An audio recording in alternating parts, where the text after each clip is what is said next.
Okay. Okay student. तो इसके पहले वाले टॉपिक में अभी हमने एबिलिटी टू सेंस इन्वायरमेंट ये डिस्कस कर रहे थे और थोड़ा इंटरप्ट हो गया, तो ओके बात, ओके कोई बात नहीं, हम लोग जो है नेक्स्ट वीडियो लेक्चर में इसको कवर कर ले रहे हैं। तो ये मैंने बताया था कि भाई वेदर अगर हॉट होगा, वेदर कोल्ड होगा, तो उसके हिसाब से आप जो है, ठीक है, आप अपने अंदर भी चेंजेस लाते हो। तो हमारे अंदर सेंस करने की कैपेसिटी होती है, हमको पता चल जाता है कि गर्मी है बाहर या ठंडी है बाहर, पानी पी रहे हैं ठंडा लग रहा है या पानी पी रहे हैं गर्म लग रहा है, तो ये सारी चीज़ें हमारे अंदर है। ठीक है। सुटेबल रिस्पांस, सुटेबल रिस्पांस एक यूनिक फीचर है जो कि नॉन लिविंग में तो पाया ही नहीं जाता। नॉन लिविंग में इसलिए नहीं पाया जाता क्योंकि भाई as per condition, external condition, जो भी बाहर से हमको रिस्पांस मिलता है उसके हिसाब से हम सुटेबल रिस्पांस देने की कैपेसिटी है।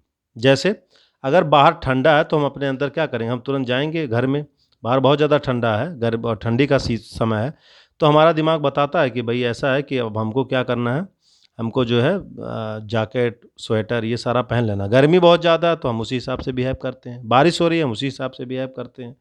तो हमारे अंदर रिस्पांस जो मैकेनिज्म है ना, सुटेबल रिस्पांस मैकेनिज्म, ये सेल्फ है, मतलब ये हम महसूस करके धीरे धीरे लर्निंग प्रोसेस है ये ह्यूमन के अंदर, और ये एक सबसे यूनिक फीचर जिसको बोला जाता है लिविंग ऑर्गेनिज्म के अंदर ये पाया जाता है।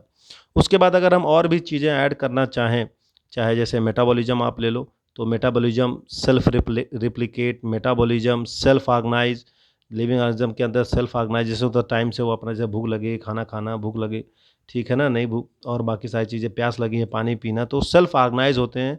It just not just like a moving fan, एक फ़ैन की तरह नहीं है कि भाई आपने फ़ैन अपने आप ऑन हो जाएगा, गर्मी लगेगी, फ़ैन अपने आप बंद हो जाए, ठंडी लगेगी, ऐसा कुछ नहीं है। आपको ऑन करना पड़ेगा, फिर आपको बंद करना पड़ेगा, पता चला ज़्यादा देर चल गया तो जल भी जाएगा।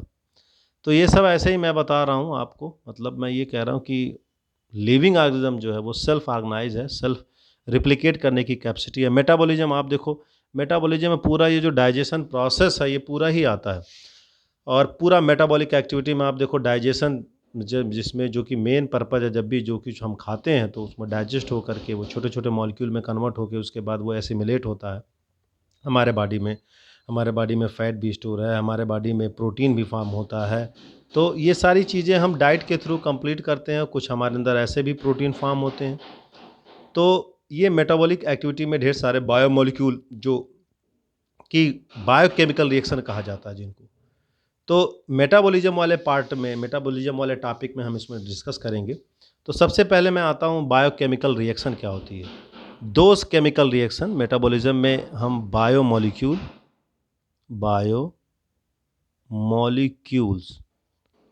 या बायोकेमिकल रिएक्शन, बायोकेमिकल रिएक्शन बोलते हैं, ठीक है, बायोकेमिकल रिएक्शन।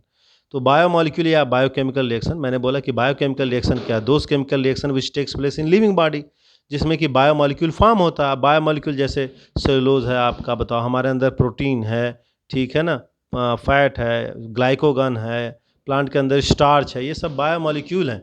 और ये बायोमोलिक्यूल जो है वो बॉडी में ही बनते हैं हमारे, ठीक है ना, different type of biochemical reaction के थ्रू, और ये बायोमोलिक्यूल बनते हैं, फॉर्म होते हैं, फॉर्मेशन होगा इन बायोमोलिक्यूल का through different enzymatic reaction, enzyme के हेल्प से, तमाम सारे इंजाइम, इसमें कैटलिस्ट का भी रोल करता है। तो तो ये जो पूरा बायोमोलिक्यूल है ये कहीं ना कहीं जिसके वजह से हमारे बॉडी के अंदर ग्रोथ होती है, ठीक है। तो ये thousand of metabolic reaction occurring simultaneously in our body. अब ऐसा नहीं कि एक रिएक्शन हो रही है, हज़ारों रिएक्शन एक साथ हमारे बॉडी में होती रहती है, और ये हज़ारों रिएक्शन मिल करके ढेर सारे बायोमोलिक्यूल को प्रोड्यूस करते हैं, क्योंकि एक मल्टी सेलुलर ऑर्गेनिज्म में डिफरेंट आर्गन्स होते हैं और डिफरेंट आर्गन्स की नीड अलग अलग होती है, and they are well coordinated, एक दूसरे से कोऑर्डिनेशन बना करके चलते हैं। आप देखो बॉडी में लीवर है, किडनी है, लंग्स है, हार्ट है, सारा है, सब कुछ एक दूसरे से अटैच होकर के, यूरिनरी सिस्टम पूरा है, ठीक है ना, सारा एक दूसरे से सब कुछ कोऑर्डिनेशन में रहता है, और तब जा कर के वो बायोमोलिक्यूल प्रोड्यूस हो करके बायोमोलिक्यूल एसिमिलेशन होता है हमारे बॉडी में, और तब जा कर के पूरी हमारी ग्रोथ होती है, और ये सारा प्रोसेस चलता रहता है। सेलुलर लेवल पे ऑर्गेनाइजेशन भी होता है, सेल्फ कॉन्शियसनेस भी होती है, और ये जो सेल्फ कॉन्शियसनेस का इशू है वो ह्यूमन को, तो हम कहेंगे human is the only organism who is the aware of himself. और इसमें अगर हम बाकी एनिमल की बात करें तो बाकी एनिमल में तो अभी हम ऐसे पूरी तरीके से उसको एक्सप्लेन नहीं कर सकते, लेकिन ह्यूमन के अंदर ये एक ऐसा ऑर्गेनिज्म है जिनके अंदर जो अपने बारे में खुद बहुत ज़्यादा अवेयर है, जिसको अपने बारे में खुद पूरी जानकारी है, ठीक है ना, कि किस तरीके से जो है हमको रहना है, किस तरीके से हमको सर्वाइव करना है, क्या चीज़ें करना, क्या नहीं। सेल्फ कॉन्शियसनेस मतलब खुद सोचने की क्षमता है, ठीक है? और ये अपने आप में बहुत बड़ी बात होती है। तो ये मैंने कुछ बताया लिविंग के बारे में, ठीक है ना, लिविंग ऑर्गेनिज्म के बारे में। अब आते हैं, हम कंपैरिजन करते हैं नॉन लिविंग वर्सेस लिविंग में। तो अब आप देखो, क्या नॉन लिविंग वर्सेस, आप फ़ैन ले लो, दीवार में टंगा हुआ है, ठीक है ना, या कुछ और भी मशीन ले लो, फ़ैन है, कूलर है, फ्रिज है, टेबल है, ठीक है, अलमारी है। घरों में आप सामान जब देखते हो, किचन यूटेंसिल, आपको समझ में आता है कि भाई ये नॉन लिविंग है, ये लिविंग है, प्लांट है, कहीं गमला लगा है आपका फ्लावर का, तो आपको लगता है ये लिविंग, और लिविंग की सारी प्रॉपर्टी अभी मैंने बताई है। तो इस तरीके से हम एक दूसरे से लिविंग और नॉन लिविंग में डिफरेंस क्रिएट कर सकते हैं। तो आई होप आपको इतना समझ में आ गया होगा। और जो नेक्स्ट टॉपिक है, अब हम नेक्स्ट टॉपिक हम लोग डिस्कस करेंगे, ठीक है, वो पढ़ेंगे हम लोग बायोडाइवर्सिटी, ठीक है ना। और ये मैंने बताया था, आपका जो नेक्स्ट टॉपिक है ये कवर करने के बाद, इंट्रोडक्शन पार्ट कवर करने के बाद, characteristic of life, what is living cover करने के बाद, diversity in the living world.